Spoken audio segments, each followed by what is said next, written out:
Sabe aquela vozinha na nossa cabeça? Aquele juiz interno que observa tudo, que cobra e às vezes até condena a gente? Pois é, todo mundo conhece bem essa voz. Hoje a gente vai mergulhar fundo para entender de onde ela vem. E o mais importante, como é que a gente pode transformar a culpa que ela traz num caminho poderoso de crescimento, de conversão. Bora lá? A nossa jornada hoje tem 6 paradas. Primeiro, a gente vai identificar quem é esse juiz interior. Depois vamos aprender a diferenciar se a voz dele é saudável ou se é uma voz cruel. Em seguida, vamos ver como o nosso ego reage a tudo isso. Explorar a diferença gigante entre culpa e arrependimento e, por fim, chegar no nosso grande objetivo: entender qual é a verdade que de fato liberta. Então vamos lá. Para começar, quem é esse tal de juiz interior e de onde ele surge, afinal? Bom, nessa experiência é universal, né? Aquela sensação de que tem uma parte da gente que está sempre de vigia, apontando os nossos erros, as nossas falhas. É uma realidade interna muito profunda e a psicanálise, inclusive, deu um nome bem específico para ela. Freud chamou essa instância de superego. Basicamente, ele nasce quando a gente traz para dentro de nós uma autoridade que antes vinha de fora. Nossos pais, a cultura, a religião. Sabe aquelas vozes de pode, não pode, de certo e errado? Elas acabam virando parte da gente. Mas olha só, essa voz não é só um crítico chato, não. O superego tem uma função essencial. Ele ajuda a gente a perceber as nossas próprias falhas. Ele bota um freio para a gente não viver só na base do impulso. Ele meio que nos força a olhar para nós mesmos com um certo distanciamento, o que é fundamental para o nosso desenvolvimento moral. Ok, então essa voz existe e tem uma função. Mas, será que a gente pode confiar nela sempre? E é aqui que a coisa fica interessante e a gente precisa fazer uma distinção crucial. Quando essa voz é um guia saudável e quando ela vira uma força cruel. E aqui está o pulo do gato. O superego não é, por si só, a voz de Deus. Ele pode sim ser a base de uma consciência bem formada, mas ele também pode se transformar numa voz de medo, de um perfeccionismo doentio, de autopunição. É preciso saber discernir o que a gente está ouvindo. Uma voz saudável, por exemplo, ela é direta e construtiva. Ela soa mais ou menos assim. Ela aponta a falha de um jeito objetivo e olha que importante, ela já aponta para o caminho da solução, a reparação. O foco está na ação e não na condenação. Agora, em total contraste, a voz de um superego adoecido é completamente diferente. Ela não aponta para uma solução, ela aponta para a condenação da pessoa. É uma acusação cruel que basicamente diz que aquela falha define quem a pessoa é para sempre. Isso, gente, não é consciência moral. É veneno. Então, quando essa voz aponta uma falha, a gente chega no momento decisivo. Como é que nós reagimos? É aqui que entra em cena a reação do nosso ego. E aqui tem um ponto fundamental do amadurecimento, que é o seguinte: quanto mais a gente se aproxima da luz, da verdade, mais a gente começa a enxergar as nossas próprias manchas, falhas, que antes a gente nem notava.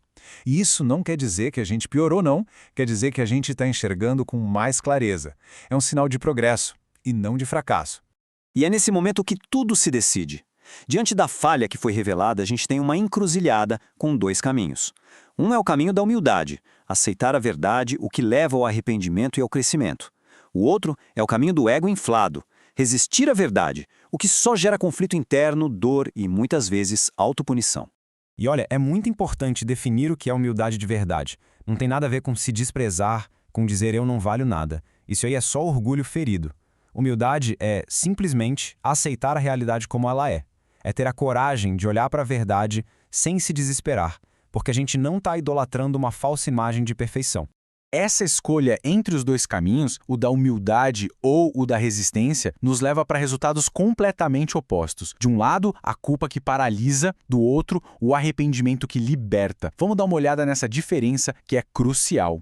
A oposição aqui é gritante. A culpa destrutiva nos tranca dentro de nós mesmos, nos paralisa com aquela ideia de que somos um caso perdido. Já o arrependimento verdadeiro, ele nos abre para algo maior. Ele diz, sim, você errou, mas existe um caminho de volta. Ele nos coloca em movimento em direção à reparação e ao crescimento. Mas afinal, por que passar por todo esse processo de autoconhecimento, de correção? Qual é o propósito final de tudo isso? Bom, o objetivo não é apenas evitar o erro. O objetivo é amar melhor. O ponto central não é se tornar um inspetor implacável dos próprios defeitos, sabe? Ficar anotando paderrinho numa caderneta. Isso seria só moralismo. O verdadeiro objetivo de toda a vida espiritual é uma transformação do coração, uma transformação que nos torna capazes de amar melhor a Deus e ao próximo. Essa tabela aqui resume perfeitamente a mudança de perspectiva. Olha só. O moralista está focado nele mesmo. Ele teme errar, ele vive se vigiando para manter uma imagem impecável. Já o santo, o foco dele é para fora. Ele ama o bem, ele vive se oferecendo e o que ele busca é a união com Deus. A motivação muda completamente. E assim, a gente chega na conclusão da nossa jornada. Um ponto onde todos esses fios que a gente foi desenrolando se unem num único conceito, o da verdade que finalmente liberta. Aqui está o resumo de todo o processo de transformação. Vamos recapitular. O superego aponta a falha. A humildade nos dá a coragem de aceitar essa verdade. A nossa vontade, então, pode escolher o bem. Isso vai ordenando os nossos afetos e, por fim, a graça de Deus age e transforma o que era só culpa num verdadeiro caminho de conversão. E a lição mais importante talvez seja esta: maturidade de verdade não é perfeição, não é nunca falhar, é resiliência. É a capacidade de olhar para as próprias falhas com honestidade, sem fugir da verdade e sem se deixar esmagar pelo desespero, porque a gente sabe que o erro não é o fim da história. E a gente encerra com este pensamento poderoso. A verdade sobre nós mesmos, mesmo quando é uma verdade dolorida, ela não é uma sentença de morte. No contexto espiritual, ela é o primeiro passo para a cura. A verdade não vem para nos destruir, ela vem para nos libertar. Olá, amigos, tudo bem? Eu só queria fazer um comentário breve sobre esse vídeo e falar que o superego não é uma estrutura fixa, estática ou uma maldição dentro de nós. Eu acho que esse tema está mal trabalhado. Ele pode ser mal formado, rígido, acusador, cruel, dependendo da formação que ele teve. Mas também pode ser educado, purificado e aperfeiçoado ao longo da vida. Aliás, ele deve ser. Nós não nascemos prontos interiormente. A nossa consciência moral vai sendo formada pela família, pela cultura, pela região, pelo sofrimento, pelos erros e pelo conhecimento da verdade. Por isso o superego precisa amadurecer. Senão nós não vamos ter um guia confiável dentro de nós. Quando ele é imaturo, ele apenas acusa. Você errou, você falhou, você não presta, você não é digno e vai embora. Nossa, isso aí é interminável.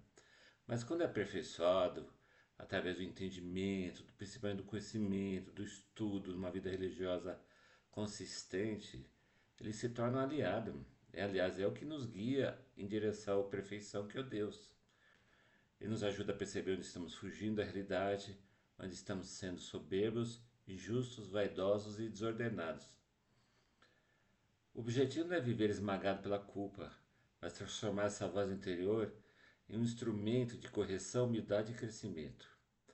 Um superego bem formado não destrói a pessoa. Ele a conduz para a verdade, para a reparação e para Deus. Então ele não é o vilão da história. Ele controla nosso id, nossos impulsos destrutivos e nos leva a um convívio pacífico com os nossos e com Deus. Ok? Valeu, pessoal!